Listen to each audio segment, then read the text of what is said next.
Spyro, we want to help you fight Ripto. Elora is using the orbs you collected to store power-up energy. Hunter will throw the powered-up orbs to you as they become ready. Even as we speak, the professor is experimenting with new forms of power-up energy, so you'll soon have abilities that no one has ever seen before. Hello everyone, I am Tessellating Hexagons and welcome to the final boss of this game. It's sort of kind of like Crystal Popcorn the boss, but you do have to kind of make sure they match, I think?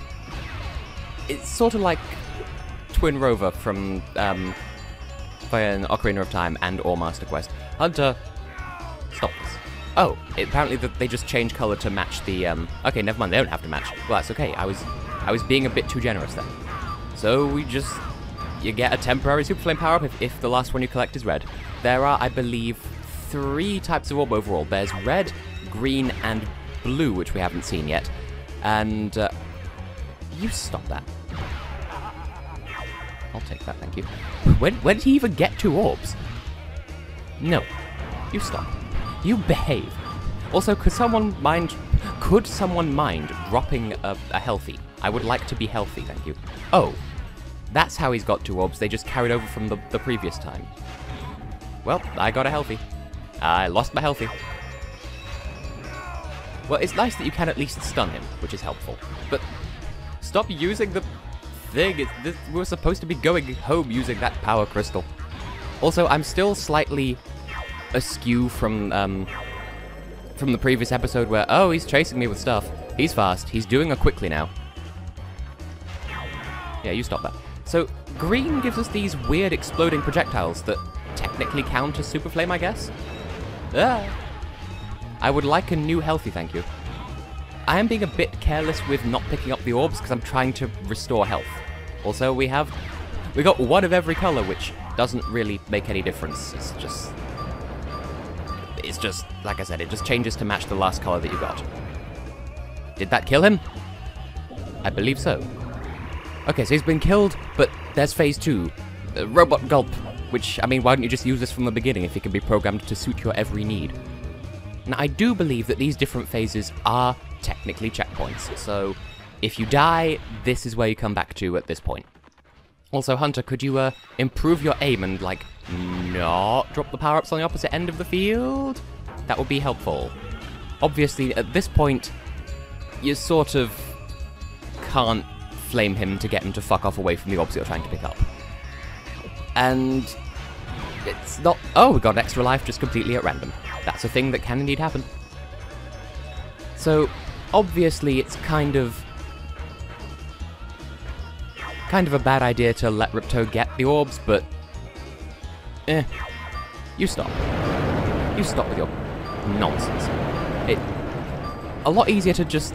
Like, because his recoil sends him back in a straight line, it is a bit easier to... You stop that.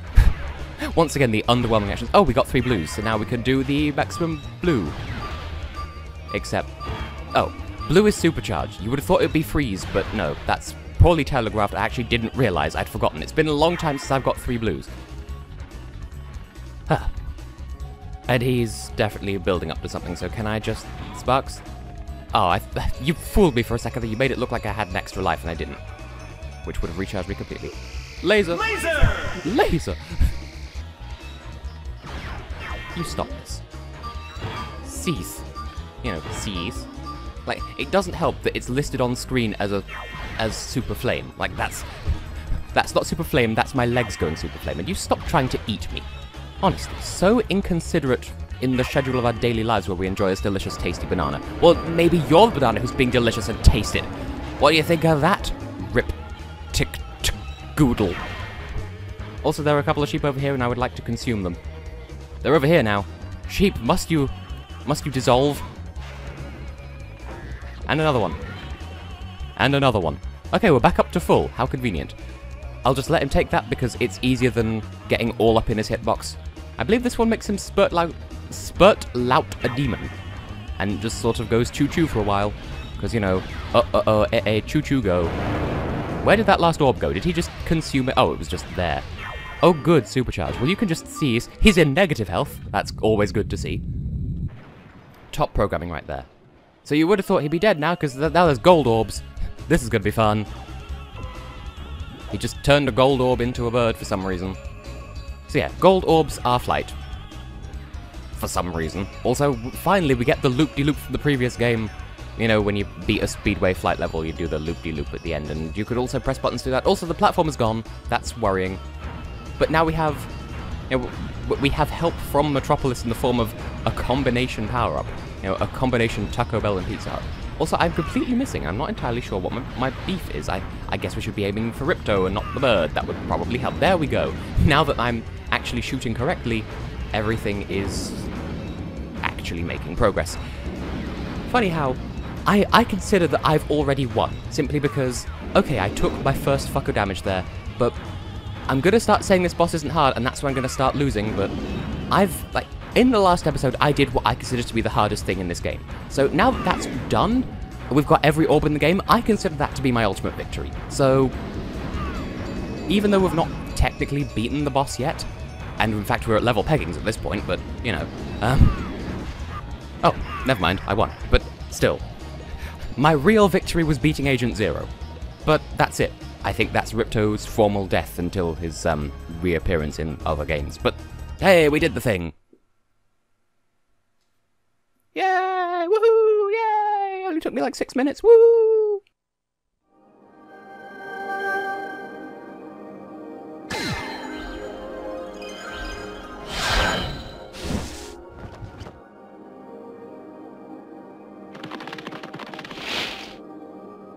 I don't think we can ever thank you enough, Spyro.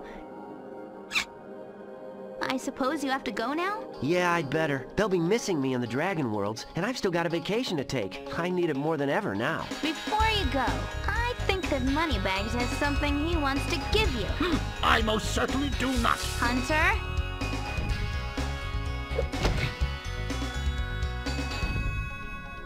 Spyro, Moneybags is very sorry that he made you pay so much on your way through Avalar. We want you to keep the gems as a reward for helping us. Wow, thanks. Sparks, can you grab them? Let me just type in the new coordinates and... There! Spyro, you can now go to Dragon Shores. Hey, why don't you guys come with me? I bet you could use a holiday. I'm afraid we can't, Spyro. Ripto may be gone, but he caused a lot of damage during his short stay. We'll be cleaning up for weeks. Just remember, though, that you can always get back to Avalar from Dragon Shores if you want to visit. Well, okay. Come on, Sparks. We've got a lot of vacation to catch up on. And that's game. Or is it? Well, anyway, I've forgotten about this, because I've not seen the credits in ages, but I love how the credits is just, it's the same principle as Spyro 1, it's the same font, like the Portal font, and it's just appearing on screen as we fly around the areas and reminisce on our memories. But yes, as I'm alluding, that's not the end of the game. I mean, it's the end of the story. Ripto is definitely dead this time, and until his next outing. You can go back and refight him if you want, you can go back and refight any of the bosses if you want, because, I mean... fuck, I just remembered. So... what I would like to do for the rest of this episode is just double-check my skill points, because I believe now that we've beaten the final boss, we can do that. And then go back and get the ones that I'm missing, so that would be the speed time trial things in 3 of the 4 speedways, because we already have the one for Canyon Speedway. But then I remembered, oh, wait, yeah, you also have to beat all of the bosses without taking damage, and part of me's thinking, maybe that's not gonna happen, because I'm careless as fuck. But that's okay, I don't think I ever got them as a child. I don't even know if getting all the skill points actually does anything. And I know in the next game it does, I'm not entirely sure if it does in this one though, so I will have to look that up off screen. And, aside from that... oh look, we can see the inside of this door in Idle Springs, which you normally wouldn't be able to. I suppose because we're looking at the credits, by all rights, I should give my thoughts on this project. Even though there is going to be at least one more episode after this, because there is still one super bonus world that we haven't actually got to see yet, because you can't go there until you've beaten Ripto for understandable reasons if you've been following the story. But, okay, thoughts on this project though. This has been immense fun. I knew it would be, because I'm familiar with the game. I am somewhat disappointed that I've had to play the American version. I'm glad at the very least that I got the title screen from the PAL version. Just... I could have played through the whole game using the PAL version, but bearing in mind the sound cut out at one of the first cutscenes, I was very worried that that might cause, like, long-term damage or something if I were to do the whole series on it, so it's fine. It's been fascinating seeing what differences are in the American version. Not many, but you know, like, I think you should torch that Yeti. Well, the PAL version he says kill. I could probably dig into that game and just put footage of that in at some point. But yeah, fun game, glad I did it. I was always going to, because I did the first game, I said I was going to do the sequel about a year later, and naturally I'm going to do Spyro 3 about a year after this. And that's going to be fun. It's even bigger, even better. Still different, like each game still has its own identity. Because Spyro 1 is very much a raw collectathon, go around the world, get all the things. Spyro 2 is like that, but there's more focus on character and more overt world building. Like the worlds have a more specific story that's given to you in your face. Whereas in Spyro 1 you had to infer it, and you know, different strokes for different folks. And then Spyro 3 is sort of different again in that it is character driven, but you find out more about the characters and less about the worlds themselves. So it's more the characters make the worlds, but I've not played it in a while. You can look forward to that in due course, unless you're watching this in the future, in which case you can probably just hop over to the other playlist and just get a start on that, I don't know. But yeah, I love this game, and I do appreciate that Let's Playing it has, like Scorch here is reminding me, has actually pushed me to go and do the orb challenges that I hated or that I was, like, never did as a child because I was worried I wouldn't be able to do them, or that I didn't enjoy doing them, stuff like the, you know, the flag challenge here in Scorch, the bloody Agent Zero mission, which that's the second time in my life that I've actually done that mission. I only ever did it once, I never went back and did it for pleasure, because of course, as you may have seen, if you go back to a level once you beat it, everything apart from the gems reset. So you can recollect the talisman, you can recollect orbs, the only asterisk is it will say you already have this talisman or you already have this orb at the bottom of the screen when you do so. But other than that, and other than gems, you can replay levels completely. And that does give the game an immense level of replayability, because in Spyro 1, sure, you can go and explore the levels again if you so choose, but it doesn't really have the same impact because you're just going around this empty world. In this game, you can still talk to the characters and you can still redo missions, like, you know, head bashing the hippos in Shady Oasis, or, you know, chasing the thieves in Mystic Marsh, etc, etc. So that is a nice touch. Also, Spyro, voiced by the same person who voiced the Electrolls, funnily enough. Anyway, Dragon Shores! We arrived at last. It's only taken us the entire damned game. Whoop whoop! So here we are. Kind of spoilers, I don't want to start on this until next episode, but fear not, the portal back to Winter Tundra is right here. And yeah, it's a portal, which is kind of weird, because we've only ever seen homeworlds with, like, those swirly platforms that you stand on. So it just seems strange to see a portal to homeworld. But yes, the super portal is now active, even though the power gem doesn't appear to be in place. But yes, it does look weird to see that the name of the level so far down, like, it makes the portal look like it has a massive forehead, or forehead if you prefer. But yeah, we've activated the super portal. That was our whole quest. So because we've already finished with Canyon Speedway, I will meet you over in Ocean Speedway. Actually, before I do that, yes, we're back up to 10,000 gems. Can you believe we spent, what was it, 4,900 gems on money bags? But there we go. Skill points. So, yeah, these are the ones that we've got. We've got all the cacti in Skelos Badlands. We've got all the windmills in Hurricos. We beat the hockey perfectly in Colossus. I forgot that was even a thing, and I got it by accident. Fracture Hills, we saw, hit all the trees in Scorch. Canyon Speedway and Ocean Speedway are both 1 minute 10, and the two in Autumn Plains are under 1 minute 15. Idle Springs didn't know that was a thing. And Skelos Badlands, Cat-Bat Quartet, that's a weird one, because at the end of the level there are those 4 Cat-Bat things, and if you just kill all 4 of them you get a skill point. I don't really know why. And then Gulp's Overlook, you hit Ripto with a rocket, that's a funny one. Epilogue. This is a thing? Ha! Ha ha! I didn't know this was a thing! I knew this was a thing in the third game, I didn't know this was a thing in this game. But yeah, get skill points, you get the epilogue. So, that's nice.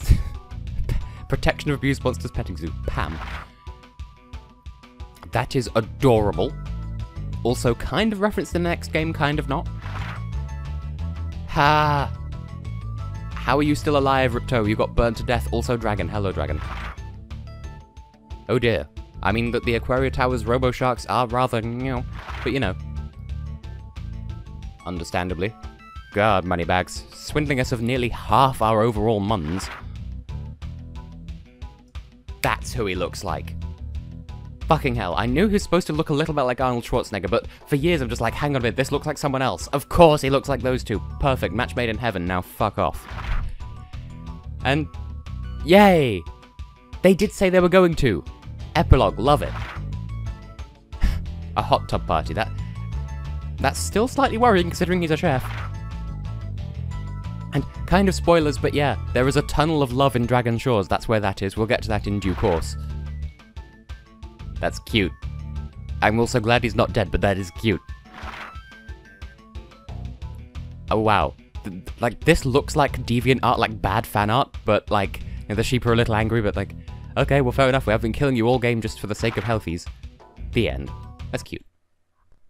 Now, I do wonder, are there more if I get every skill point? Because that's how it works in the next game. You get half of them for doing half the skill points, and then the other half for doing the other half.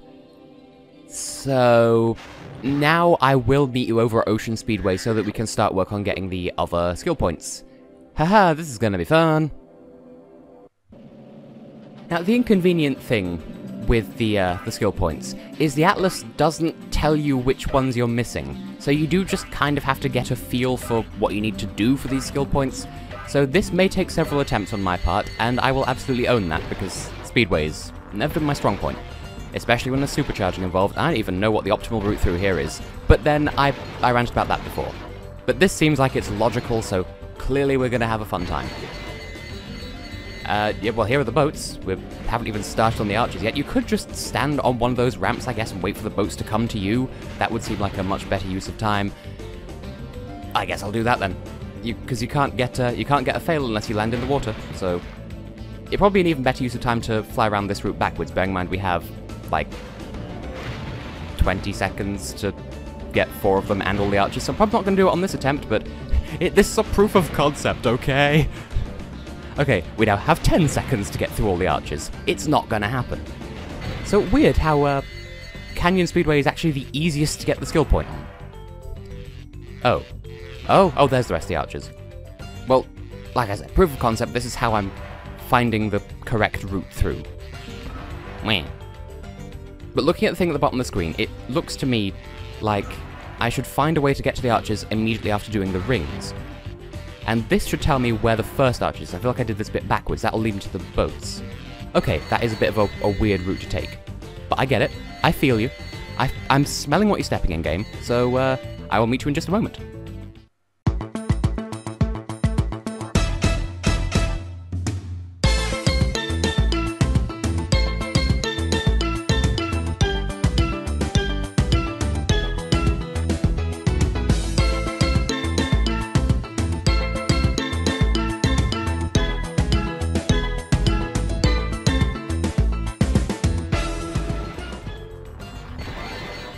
Oh, just barely.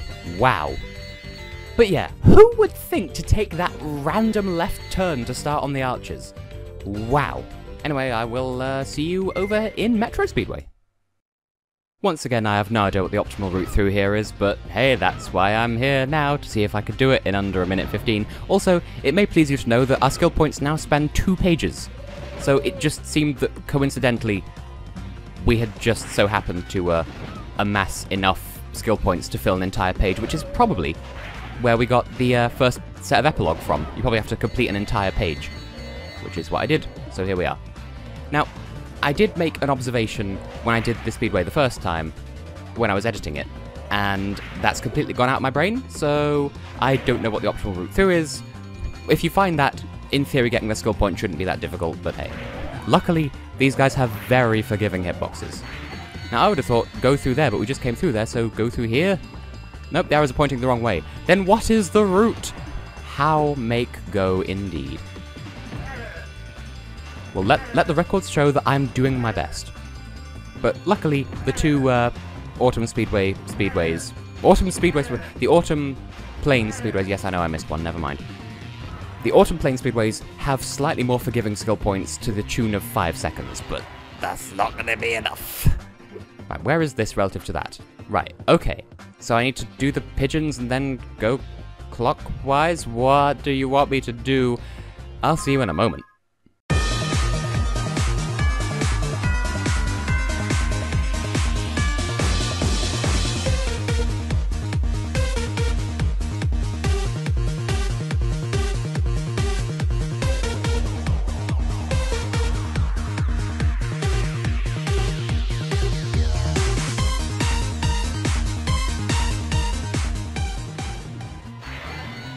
Whoop, I did it. I'm so glad there's that extra 5 seconds of leeway there, because for some reason, as you might have seen, Spyro decided to hover. I didn't even press the triangle button. But hey, I'll catch you on the flippity-flop in Icy Speedway. Worth mentioning that I do think it is perfectly possible to go through these levels and destroy everything within one category. Well, this one notwithstanding, because it has 2 mini categories of 4, but like with Metro Speedway, it should be possible to go through the entire level and do each category as a self-contained thing, and still get to the end within the time limit. I just took a sort of weird, convoluted route because, I don't know, man, it just felt right. And I have no idea what I'm doing with this one, so I'm just... Did I get it? I got it, and then I ungot it. So if that's what killed the run, then this run is dead because of that ice skater who didn't die when he was killed. Because, you know, people die when they're killed, apart from this one ice skater. Oy. But then again, maybe that's why the extra 5 seconds there, to give you an extra bit of leeway. So with this speedway, I'd imagine that the optimal route is, you know, alternate between sea monsters and ice skaters. You know, just like in real life. And then we still have the 4 snowmobiles to kill and 15 seconds in which to do it. Can I make it be a thing that is done? Perhaps if I supercharge, but I don't have very strong faith. Spyro, stop. Spyro, stop. Spyro. Spyro. Spyro, we would have had it. We would have had it if you'd stopped charging when I told you to. My god. You get the idea.